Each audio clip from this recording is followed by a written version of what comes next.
back to another episode of Speed UHC on the Zone. Today we are going to be talking about my moving horror story when Tyler and I moved into our current house, townhouse, whatever you want to call it, and all of the terrible, terrible things that happened throughout that journey.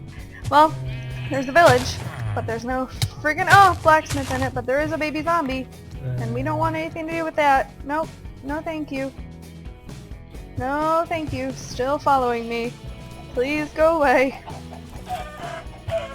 So, Tyler and I were living in Fort Wayne. We moved into our current home back in March of this year. We were looking to buy a house, and it was a beautiful house with all hardwood floors, a giant fireplace, a huge living room, an awesome basement. Just amazing, especially for the price and the area. So, we really wanted that house. We went to go look at it, and they told us that they couldn't show it because the foundation had collapsed and they were going to have to fix it before anyone could buy it. And it didn't say anything about it having a bad cracked foundation on the website. So basically, they were trying to dupe someone into buying a house for like $100,000 when really, with a cracked foundation, oh, fuck you, zombie. With a cracked foundation, it's only worth about 10 grand. So we couldn't look at it. We didn't really have another house that we necessarily wanted. So we decided it was a sign for now we should just rent something. So that's what we've been doing. Our realtor happened to have a property for rent in our little town here. So we went to rent this place. We went to look at the place with the property manager, I guess. Her name was Nikki. So she was supposed to show us the apartment, tell us everything about it, and everything that was included, stuff like that, if we had any questions, and that would be that, and it would all be good. Well, no, of course it couldn't be that easy. You're on my channel, remember? And if there's anything that you've learned so far, it's that nothing in life is ever easy, especially in my life. Not that I have a bad life, I'm very happy, but just everything has to go wrong. In almost every situation, there has to be some kind of drama. So we came, we looked at the place. It was really nice, really big, like 4 times the size of our last apartment. 2 bedrooms upstairs, a big bathroom upstairs with a shower bathtub combo, and I love my baths, so that's good for me. Plenty of room in our bedroom, huge closets, a cupboard under the stairs, big old closet to put storage in, huge closet downstairs where we were told a washer and dryer would be installed.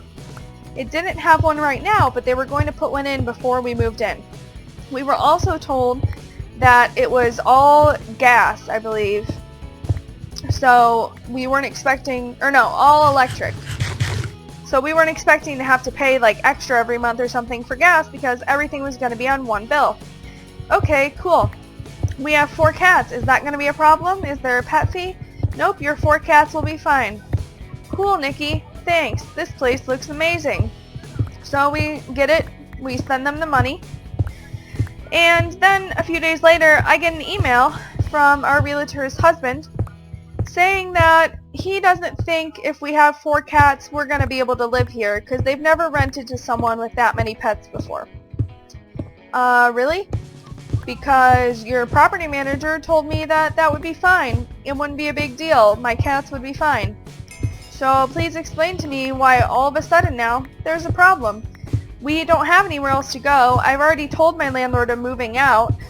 I've already given you money. I've already signed things. Like, that's not my fault.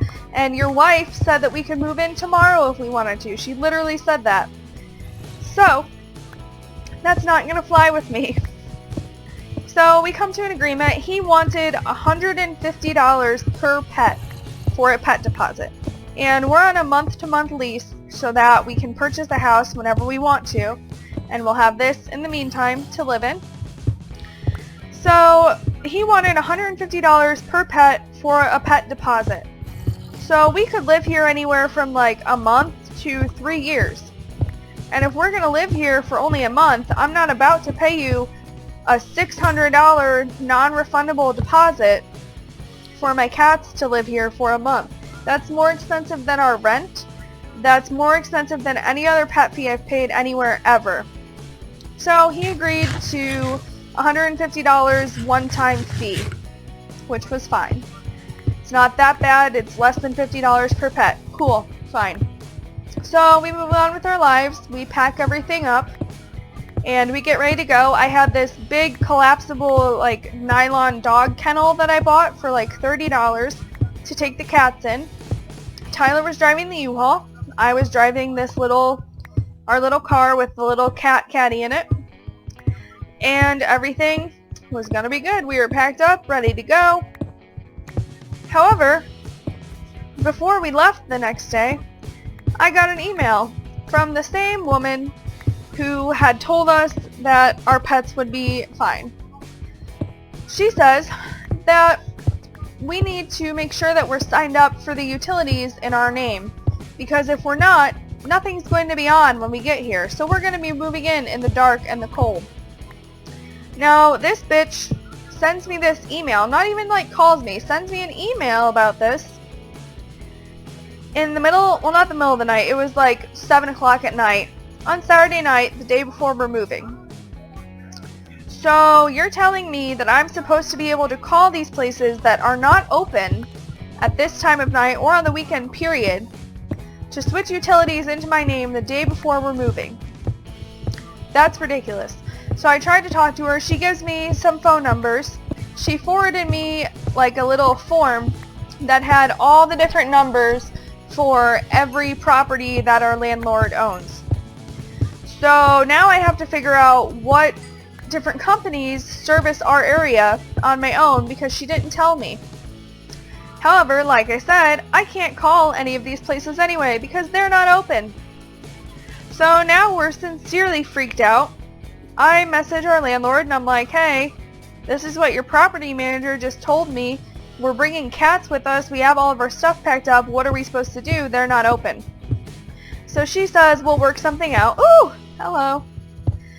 We leave in the morning. In the meantime, Tyler's like trying to talk to her to find out what's going on. She decides there's nothing we can do about that.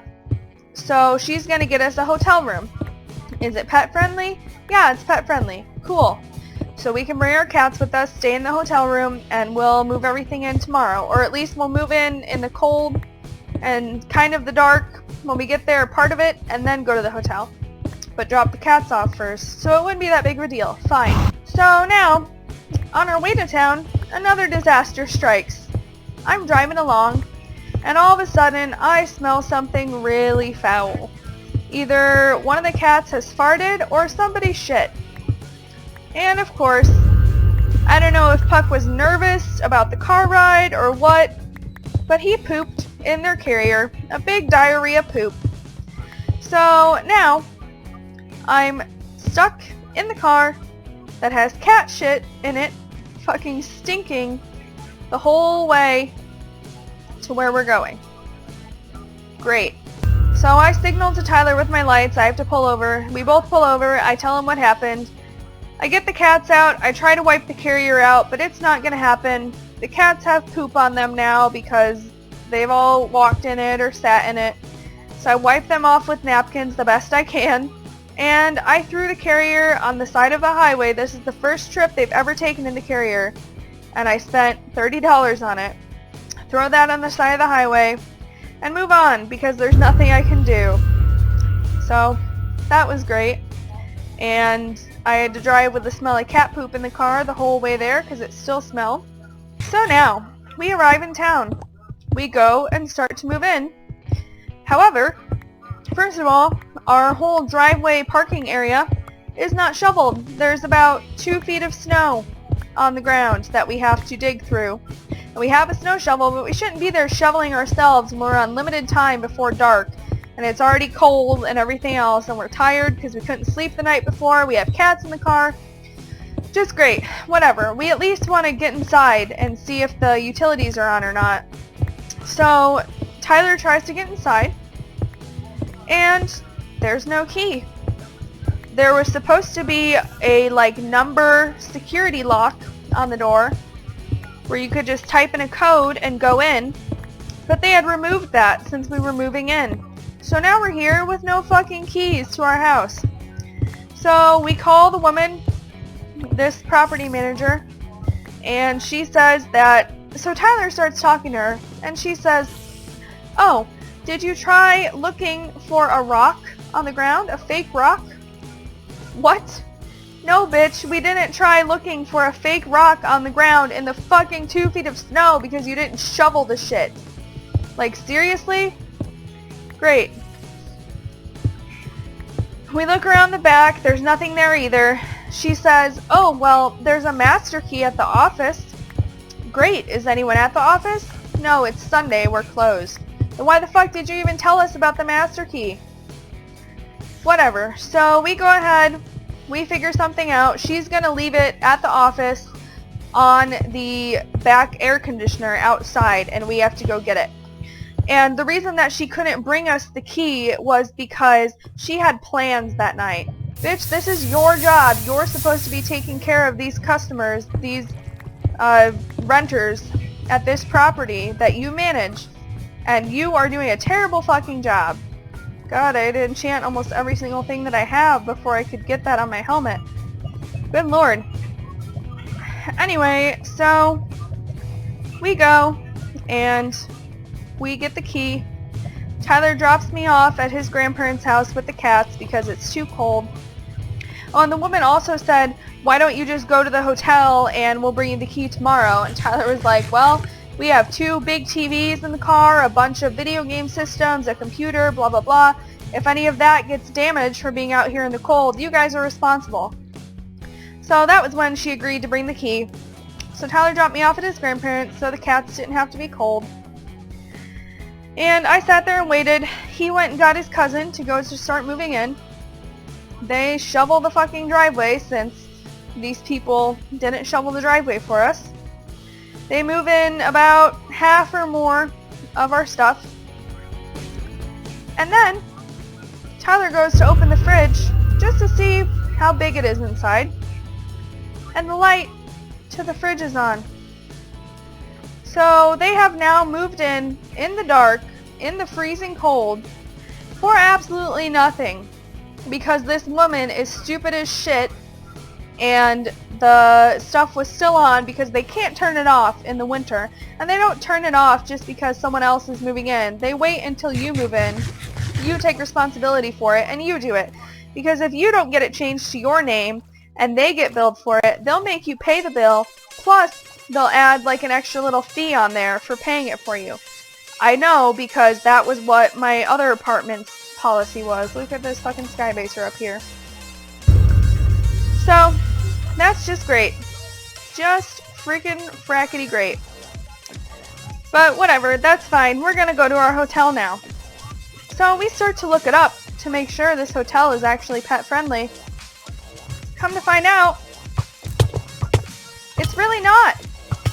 You can have 1 pet. We have 4.